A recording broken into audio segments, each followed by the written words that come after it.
Hello everyone. I'm gonna drink an IPA from Austin Street. Right now it's called Anodyne, and they haven't been making this for very long. When I shared a can of this the other day, it was the first time I ever had a taste of it, and it is pretty darn good. So I thought I should drink it on camera. It's 6% alcohol. It was canned about 3 weeks ago. It uses a good amount of wheat in it, and the hops are kind of like the coolest hops circa 5 years ago, 4 years ago. Amarillo, Citra, and Simcoe. But it brings a lot of very cutting edge flavors, I feel like, with only US hops. And Austin Street, seems like lately all of their beers have been looking really great in the glass. Really awesome head. Really nice glow. That is very pale golden. And real hazy. Doesn't quite have the murk going, but hazy enough for me. And the head looks really great. You can tell it's going to stick around for a long time. And that's nice. It has just a little bit of a toasty grain and grassy quality in there, which is really, really nice to notice, in addition to just the super intense hoppy aroma. It almost reminds me of some Hill Farmstead IPAs. I also did just touch some cilantro. Don't know if I'm smelling that on my hands. And buried in there, well, not buried, there's plenty of citrus, all sorts of very juicy citrus, because the hops we're using in this tend to be not quite as tropical and stone fruity. I mean, Citra and Simcoe, of course, can be. But it's all coming together to make just a little bit of a creamsicle-y thing, some candied, almost juicy fruit gum notes, and just a little bit of a grassy orange juice thing going on. Not quite grapefruit, like tangerine, all that stuff. Maybe a little bit of a nectarine, maybe like edging on stone fruit. Yeah, there's definitely a peachy quality now that I can get my nose deeper in there. Yeah, it's really nice. A lot of stuff going on, but not kind of a mess of aromas.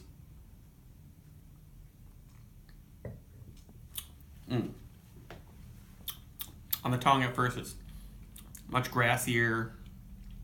It's only 6%, so the body isn't huge, but it's still substantial, kind of soft.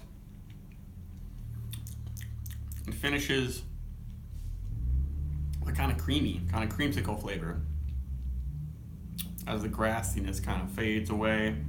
Very mild bitterness, but still manages to be pretty dry. Yeah, it's a really nice mouthfeel for 6%.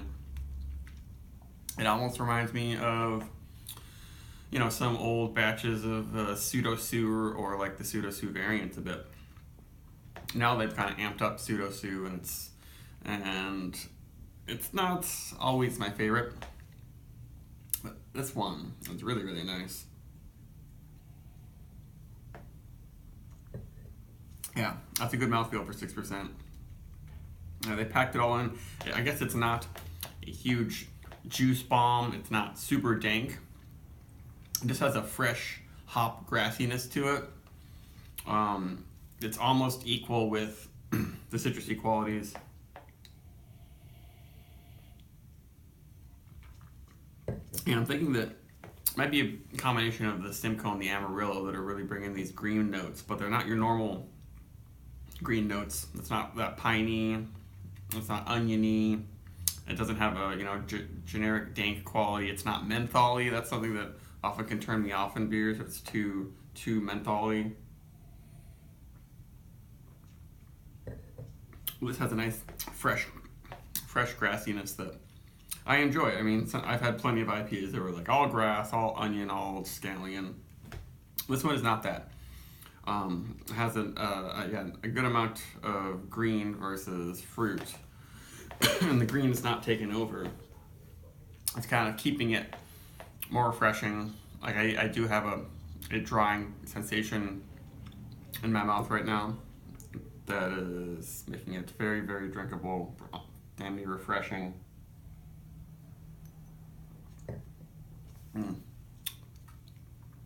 But it's amazing how it's low bitterness, got some body to it, but it's dry. It's I can't think of anything that's exactly wrong with this. I mean, unless you just want something that's fruitier and less grassy. But it's doing the trick for me. I would give it at least a 4, probably maybe 4.25 right now. I'm enjoying it.